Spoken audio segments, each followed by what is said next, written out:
Part 8, Who the F Did I Almost Date? So at this point, I have found out all this very disturbing information, and I'm still sitting on my couch in my living room. He is still texting me. He's like, hey, just let me know when you're done with your work and I'll give you a call. I probably sat on my couch for 10 or 15 minutes just processing, but I will tell y'all that is the last day I've ever spoken a word to that man. Once I was able to gather my thoughts, the first thing I did was block his phone number and block him on Hinge. I had zero interest in confronting him. I just felt like there was absolutely no point. I wanted nothing to do with him. I was disgusted. I was grossed out.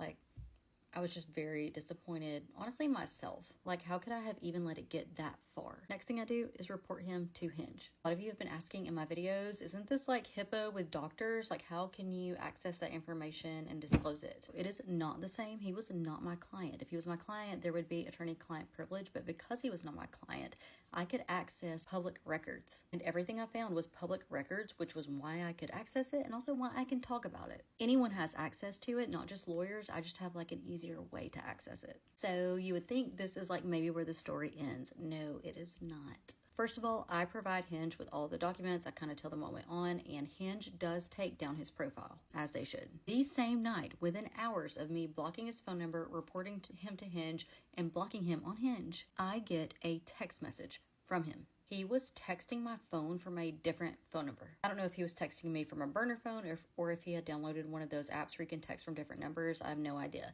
But I get text messages from him. And he is freaking out. Like, what is going on? Why aren't you talking to me? Are you okay? Did something happen to you? Boy, bye. Did something happen to me? Yeah, something happened to me. You happened to me and it shouldn't have. So I blocked that number.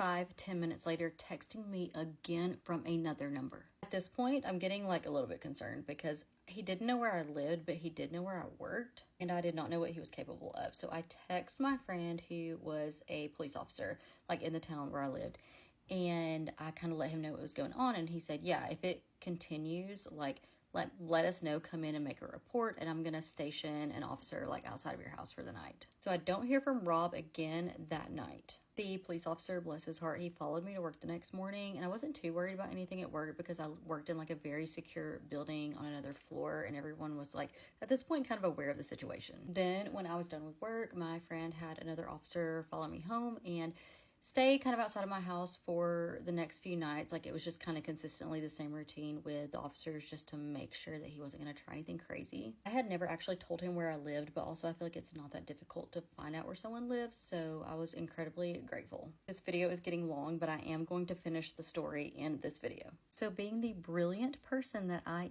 am, I do not delete Hinge and Bumble. I honestly don't know why. That was like one of the least smart decisions I've ever made in my life. Some amount of time passes, like 3 weeks, a month-ish maybe. I did not date whatsoever during that period. That whole experience had obviously just like left a really bad taste in my mouth. But then one day, my smart self is like, let's get back on Hinge and Bumble. So I start going through the whole process again of just like matching with people and talking to people. I had not been on any dates, but you know, I was putting myself back out there. I hadn't been active on Hinge for very long when I matched with this super cute guy named Blake. Late 30s, super cute, was open to dating someone who had kids. He did not have any kids, had never been married.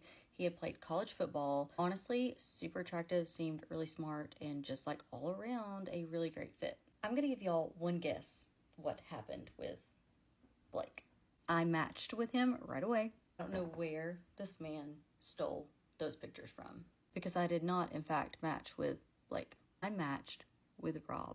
I matched with Blake, Rob, and within moments I have a message that says, this is Rob, please talk to me. I'm so sorry. I didn't know how else to get in contact with you. I really need to talk to you. I feel like something's going on and we just had such a good connection. This is just a mistake that we're not continuing to date. Essentially insinuating that I was making a mistake by not talking to him because he and I could like be soulmates. Yeah, nobody, no. I'm like, I'm done. Ladies, if you want power over stupid, idiotic, insanely, like, somewhat psychopathic men like this, go to law school, get your law degree. I report his second profile to Hinge with all the messages. They take that profile down, and then I draft a protection from abuse, which is essentially a restraining order. I file a police report, and then I draft a civil complaint. And remember, this man works for our local government. I have a feeling his colleagues and his family like had no idea that this was going on, because he seemed on paper like the perfect guy. Literally, I had no idea if I had not looked all this up. So I have my process server, my private investigator, who is active military, has a top secret security clearance,